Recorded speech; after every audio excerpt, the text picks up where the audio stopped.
Welcome to the Huddle Sports Network, where we're breaking boundaries and redefining podcasting. Broadcasting live on 6 different platforms, we're bringing you the latest in sports like never before. Imagine tuning into real-time discussions, expert analyses, and fan interactions all at your fingertips. Each platform offers a unique experience, whether you're on YouTube, Facebook, or Twitch. We're not just sharing stories, we're creating a community of passionate sports enthusiasts. Join us as we dive deep into the evolution of podcasting, where every episode is a chance to engage, debate, and celebrate the world of sports. This is where your voice matters and the game never stops. Welcome to the Huddle Sports Network, where we're breaking boundaries and redefining podcasting. Broadcasting live on 6 different platforms, we're bringing you the latest in sports like never before, where sports passion meets podcasting brilliance. I'm Mike, the Bear fan, and alongside Bill, the Packer fan, and our buddy Ken Catalone, we're bringing you an incredible lineup of 38 diverse podcasters. Each one brings their unique flavor to the table, covering everything from game analysis to behind-the-scenes stories. Imagine diving deep into the minds of experts who live and breathe football, sharing insights that you won't find anywhere else. And welcome to another episode of the Michigan Sports Truth Podcast. I'm Taylor Phillips. He's Ed Smith. Oh, he's Brian Wolverton, actually. Ed Smith is. Yep. My apologies. Ed Smith is on assignment for undisclosed reasons. Got lots to talk about. First of all, welcome back. Thank you. It's been a little bit. Yeah. Mm-hmm. So we're gonna talk some couple Tigers signings and the Fido trade. The Lions hiring David Shaw, the Red Wings, Pistons, Spartans, and Wolverines, of course. But first off, the Tigers. We're gonna talk about each signing one at a time. The Tigers signed New York Yankees relief pitcher Tommy Kahnle to a 1-year, $7.75 million contract. His career stats are a 653 opposing OPS versus left-handed hitters, and a 650 opposing OPS versus right-handed hitters, a 2.11 ERA last season with the Yankees. So I want to get your insight on that, and then we'll grade this with our What's Your Grade segment. Lot of change-ups. Dude is he throws a change-up majority of the time.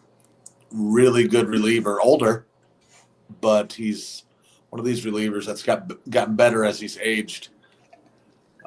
Pitched really well for the Yankees last couple years, and he's going to be one of the back-end guys, not a closer. The Tigers got to do closer by committee, or Jason Foley a little bit, and Holton when you need it. Lang's going to be coming back from injury, but Kahnle's going to be a guy getting that 7th and 8th inning, and I like the signing. All right. So, what is your grade? When you're picking up guys for just 1 or 2 years, I'm never going to give you the home run grade of an A, but it's a nice B. All right. We'll give it a mid-range B. Yeah. And then they bring back Jack Flaherty, 2 years, $35 million contract total, with an opt-out in 2025. He recorded a 2.95 ERA for the Tigers before being traded to the then world champion Dodgers. So I had a feeling the Tigers were going to bring back Flaherty, by the way. Yeah, you very rarely, people say it all the time, like when you trade a guy in a contract here at the deadline, you're like, well, you can trade him and then just sign him back in the offseason. That 99 out of 100 times that doesn't happen. This time they do it. They get Sweeney, who was their de facto shortstop at the end of the year last year, and is going to definitely split time with Baez, if not take a lot of time away from Baez this year. And then you get the catcher that they got. I'm not going to try to butcher his name. It's but who just went crazy for him and had a really good fall league also. So you got 2 good prospects and then you're able to go out and bring Flaherty back to where he kind of rejuvenated his career here in Detroit under Chris Fetter. I love it. All right. So what is your grade on Flaherty? That one I'm gonna give an A on that one, just because it helps solidify the starting rotation. You don't have to lean on and have now Casey Mize be in that number 5 spot unless they don't want to rush Jackson Job into it, which I think give it to Job. There's no sense sending him back to AAA. Let Job take the number 5. And now Flaherty's your number 2. You got Skubal, Flaherty, Reese Olson, Alex Cobb, and then Jackson Job, hopefully. So, yeah, I love the move. Yep. All right. And then the Tigers trade pitcher Alex Faedo to the Tampa Bay Rays for prospect catcher Anderson Delgado. I'm going to give this one an A minus because Alex Faedo just wasn't good enough. Addition by subtraction. Yeah, addition by subtraction, getting rid of him. Yeah, for a younger catcher, by the way. So, what is your grade on that? And then we'll project which level in the minor league Anderson Delgado might go to. I'm just going to give kind of I'm going to go back in what they gave in high school to when they didn't want to give out a letter grade. And I'm just going to give it a credit. They get a credit for it. All right. Yeah. Just get rid of a guy that wasn't in the plans. They just DFA'd him. He was gone. And then Tampa's like, hey, we'll give you an organizational catcher. It's a nice depth piece in the minor leagues. Delgado's probably never going to be anybody that makes a difference with the Tigers, but it helps out in wherever in Erie, Toledo over the years. You can never have or West Michigan. Yeah, West Michigan. You can never have too many catchers in an organization. Right. But it was definitely time to get rid of Faedo. He brought really nothing to the table. Right. The Faedo trade, the Faedo half of the trade is an A minus. The Anderson Delgado half of the trade is credit. Yeah. No, so we don't have to see Faedo come out anymore. It was right. When he came out, he didn't have good stuff. He was high 80s. Not stuff that was going to get major league pitching out. He was never going to be more than mop up duty. So getting rid of him, it's nice. That Fido's the guy you have. He's on your staff if you're one of the bottom third teams in baseball. That's not the Tigers anymore. At least we hope. So no need to hang on to him. Right. So before we get to Lions, it's been so long. The Tigers have still been in on Alex Bregman, and it's been taking quite a long time to decide for the Tigers to decide whether or not they can sign Alex and will sign Alex Bregman. So Bregman still wants 6 years and no less. Yeah, and that's the snag with both teams. I don't think anyone's going to give him 6. Both sides, yeah. Yeah, I'd give him 5 and just offer it. And I think it's basically between them and Boston right now. Just need to hope that he'll take it. And problem with Scott Boras, he doesn't settle. He's not going to do something that it looks like he lost for his client. Right. So the Tigers are going to have to come in and maybe offer that extra year, or do a 6-year, but with a team option for that 6th, to where it can on paper look like Boras won, but give the Tigers a chance after year 5 to get out of the deal or something like that. There had to be a little creative. I think in the end he does come. They still haven't. I know some of the pitchers are starting to roll into camp. I saw Skubal's already there in Lakeland. There's in baseball, guys don't sign up sometimes till a week or two into spring training, especially veterans. So this could drag on for a little bit longer before we know where he goes. Yeah. Yeah, Yeah, I don't think this should be a problem for the Tigers to give Alex Bregman 6 years, unless it depends on the load of money each per year and whatnot. Yeah, it's not like people were saying before. Well, we were paying Miggy $40 million at the end of his contract. Well, Bregman's not going to be getting that huge of a contract. Bregman is, he's a really, really solid third baseman, good player, good leader. But he's not. You got to look at his body. Isn't Miguel Cabrera type. Cabrera's knees were already starting to go bad when they did the deal. They gave Cabrera that deal because he was a legend.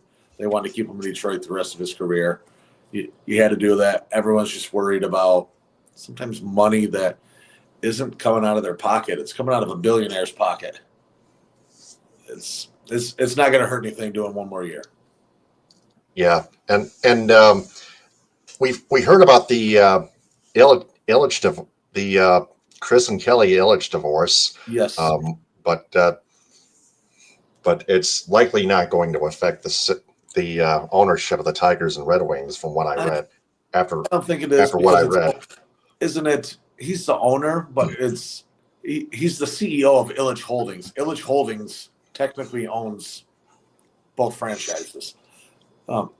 So especially the Red Wings. Yeah, so I don't think. And Marian Ilitch, his mother, is actually the chairman of the board of that. So, yeah, it's the money. Ilitch Holding money isn't going to go to the wife. So I don't think it's going to affect anything to do with either franchise. No, absolutely not. So the Lions and former Stanford head coach David Shaw agreed on a multi-year contract to hire him as their passing game coordinator. Seems like a really good addition to the Lions coaching staff. Yeah, not that long ago, David Shaw was a hotshot coach at Stanford. NFL teams were looking at him, and everything. He's a bright star in the coaching world. So getting a guy who's ran his own team to come in and be a passing coordinator, I worry a little bit. His Stanford was a little ultra conservative under him, but he's a passing coordinator. He's not an offense coordinator.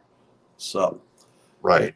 Yeah. And Campbell likes either former players or former head coaches. So he's got a guy who is a leader of men that's coming in to take a lesser position. Definitely not going to complain about that hire. No, definitely not. So they got their offensive coordinator, they got their defensive coordinator, and now they got a passing game coordinator.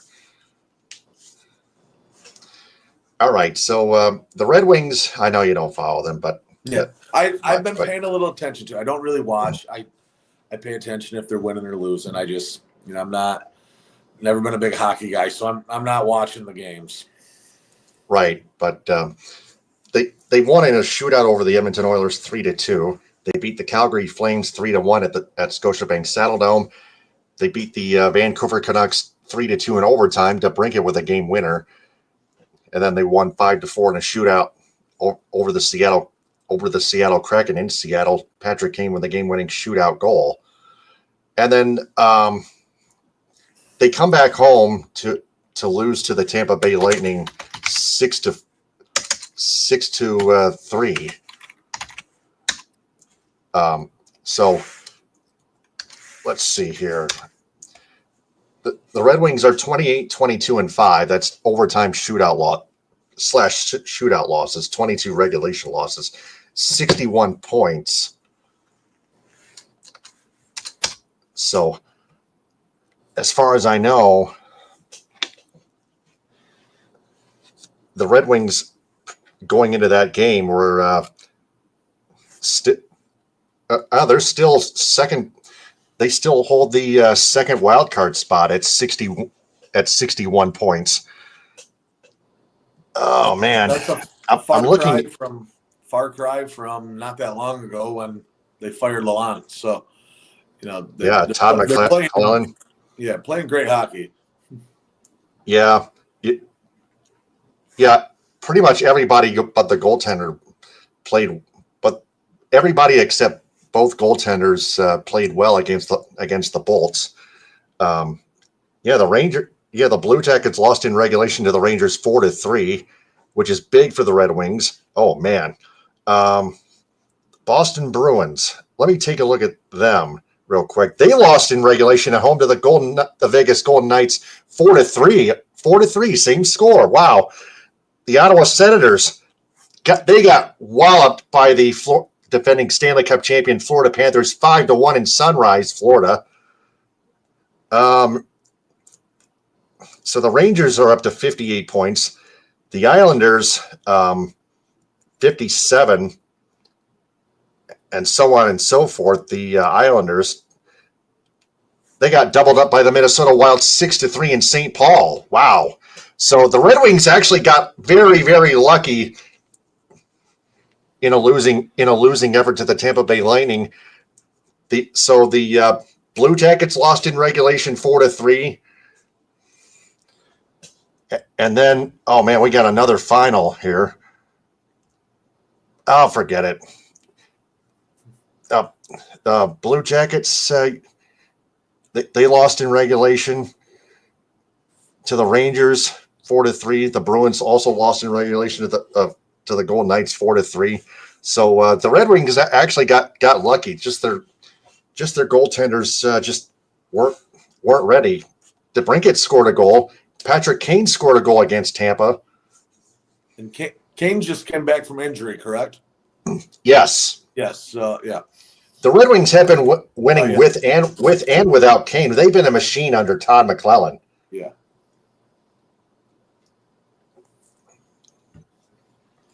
So going into that, after today, I would think, just 2 games tomorrow in the NHL, and then the Olympic break. The Montreal Canadiens, they're in the middle of the wild card pack, 55 points, but that's about it. But overall, despite that loss to the Lightning, the Red Wings have done very well overall under Todd McClellan.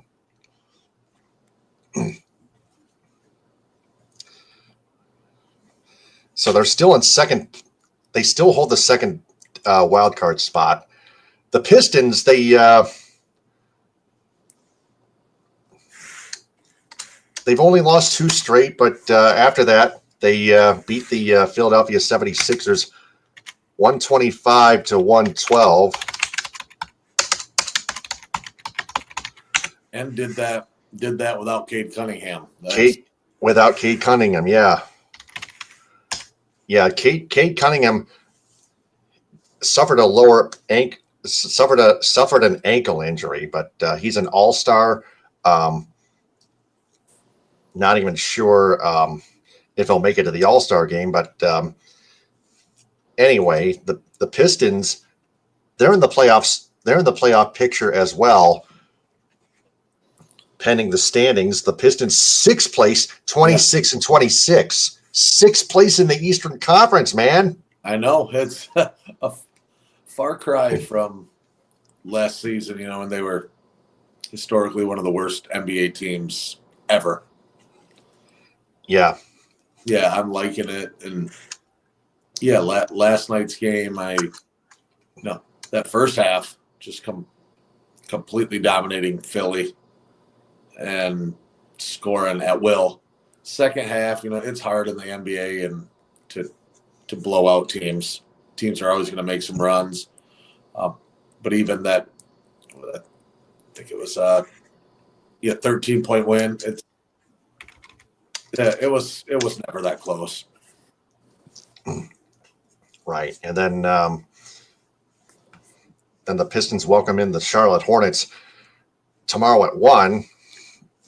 Of course, a low-scoring affair. The Pistons had to hang on to win 98-94 in their last meeting at home against the Hornets, and then they got a doubleheader both in Chicago against the Bulls at United Center Tuesday and Wednesday at 8. Okay. And then Friday in San Antonio against the Spurs at 8:30, and then at the Atlanta Hawks again Sunday at 6, before heading back home a week from Monday against the Clippers, Monday, February 24th at 7.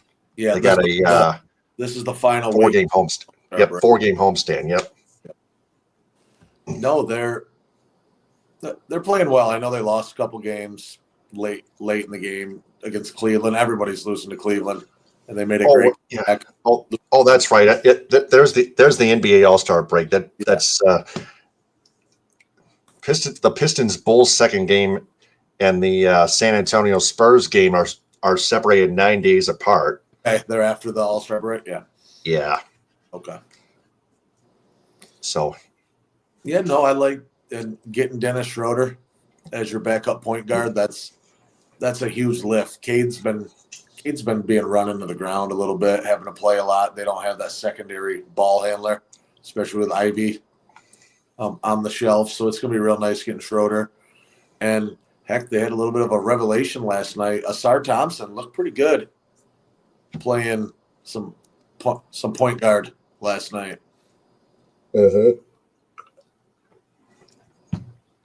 So as you mentioned, they got Dennis Schroder in a revised 5-team trade after trading for Josh Richardson and Lindy Waters. The Pistons traded Richardson to the Utah Jazz and KJ Martin to the Utah Jazz for Dennis Schroder. So that's a big pickup for the Pistons. Yes. But while after Jimmy Butler got traded to the Golden State Warriors. Yeah, it's it's nice. They had some roster flexibility and some trade exceptions. So Trajan Langdon, went to work. He said he had some other deals to get some assets, but some other teams backed out at the last minute. Otherwise, we could have seen a couple other guys in Detroit.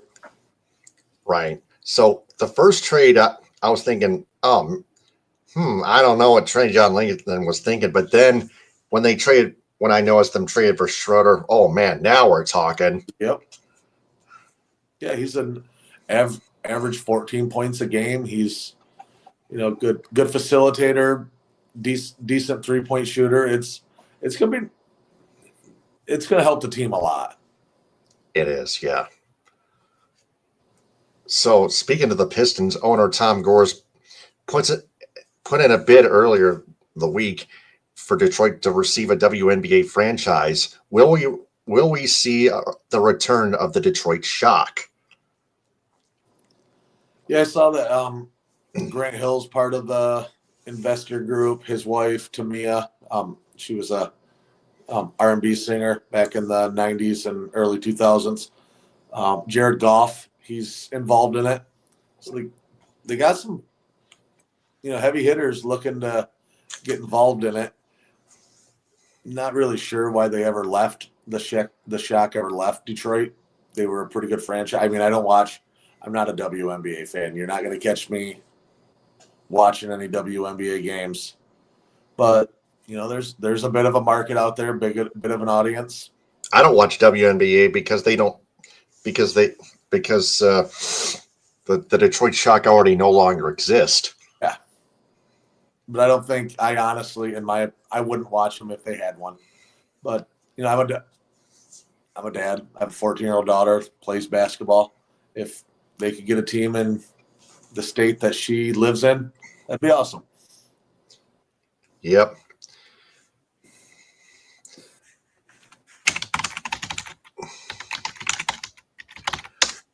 All right, so the Spartans, they lost to USC and then UCLA, and then they come back home to beat Oregon. Tom Izzo has now 353 career conference wins. That's Big Ten conference wins. That ties Bobby Knight for the. Is it the most or is it tied for the most ever big wins in Big Ten? Holy smokes! Wow. Yeah, he did it, and they interviewed Izzo after the game. He got pretty emotional.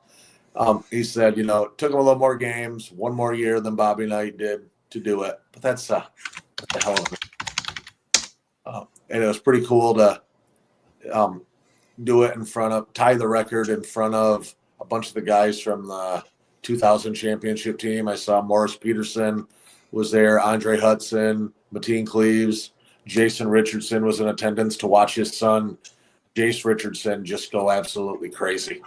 He had his first start because Jeremy Fears was out with the flu, and Richardson just played lights out, 29 points, career high, a great block in the second half. The first half they played like crap.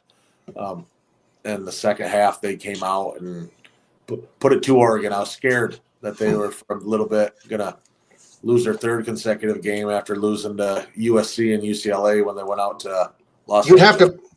You'd have to believe that Tom Izzo gave his team quite an earful in the locker room at halftime when they were down to Oregon at halftime. They asked him about it, and he said, you can do a couple different things when you play like that in the first half. You can go crazy on your team.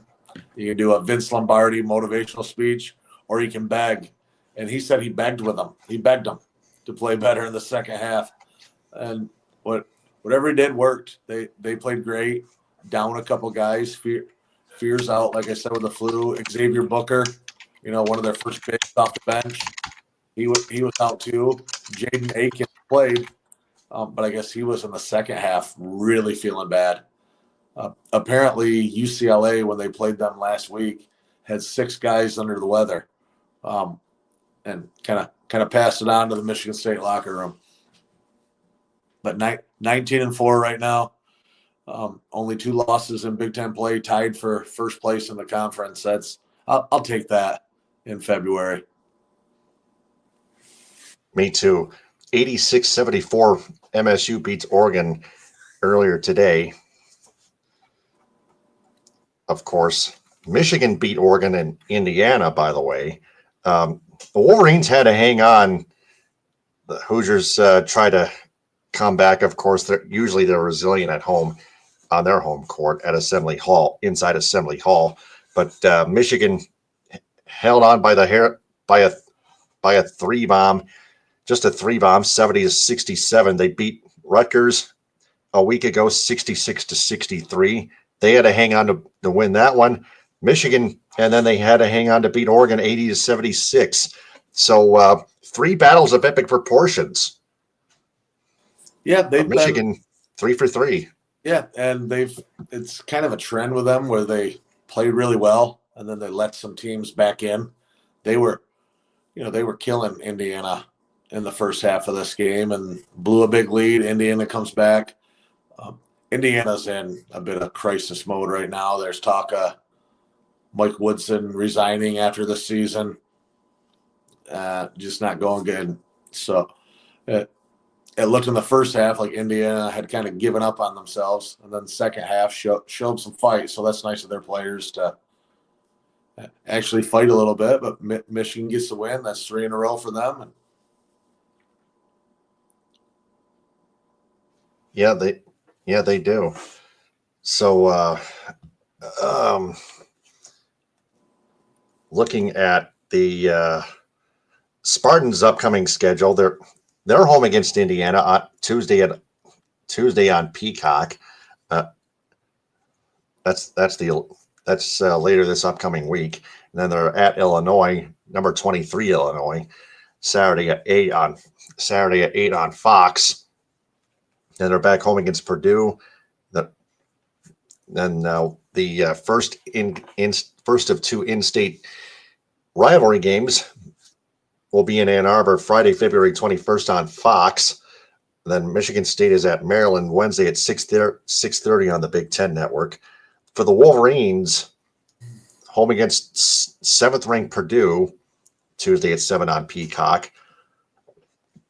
So I got two games Tuesday at 7 and then at 9 on Peacock, by the way. And then the Wolverines at Ohio State Sunday at 1 on CBS, the Buckeyes. One of the first of 2 games, I would say, but that reference will only be used in football anyway. And then, as I mentioned, Michigan State at Michigan Friday at 8 on Fox. And then Michigan is at Nebraska Monday the 24th on FS1 at 8. And then they're back home against the Rutgers Scarlet Knights in a rematch Thursday, February 27th at 9 on Peacock at Chrysler Center, a late game. Yeah, you don't get a lot of nights off in the Big Ten, especially now with this conference having so many teams. It used to be, you'd have a little break in the schedule. You'd get your Penn States and your Northwesterns and everything like that. Your Nebraska, but now, with getting those teams from the West Coast in there, Oregon's a good program. The teams out of LA, for the most part, are good programs. The Washington Huskies are a little down, but for years they made the tournament a lot. So bringing those teams over is just strengthening up the Big Ten, but it's made it where you don't get any freebies anymore. Right. It's time to put up or shut up and bring it. Yes. So, what all did we learn in this episode?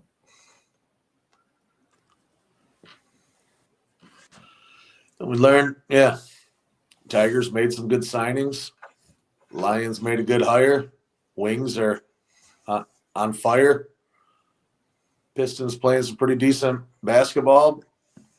Spartans get back on track, and Michigan, keeping it rolling. Mm-hmm. All right, so that's what we learned in our episode of the Michigan Sports Truth Podcast. On the Huddle Sports Network, I'm Taylor Phillips. He's Brian Wolverton. Follow the Michigan Sports Truth Podcast on X, formerly Twitter, Instagram, and TikTok at Michigan_Truth, and like its Facebook page. Subscribe to its YouTube channel at the Michigan Sports Truth Podcast. Like its videos and turn on all notifications on the bell icon, and click or tap on live to find its latest full episodes. To learn everything about our teams in the state of Michigan, follow it and listen to it in audio form on Spreaker. Also join its supporters club. Follow me on X, TikTok, Instagram, Blue Sky, and YouTube at DT2Phillips. Follow Brian Wolverton on X at bballj7985Brian. And follow my other co-host, Ed Smith, on X, Instagram, TikTok, Twitch, Blue Sky, and YouTube at EdSmith313.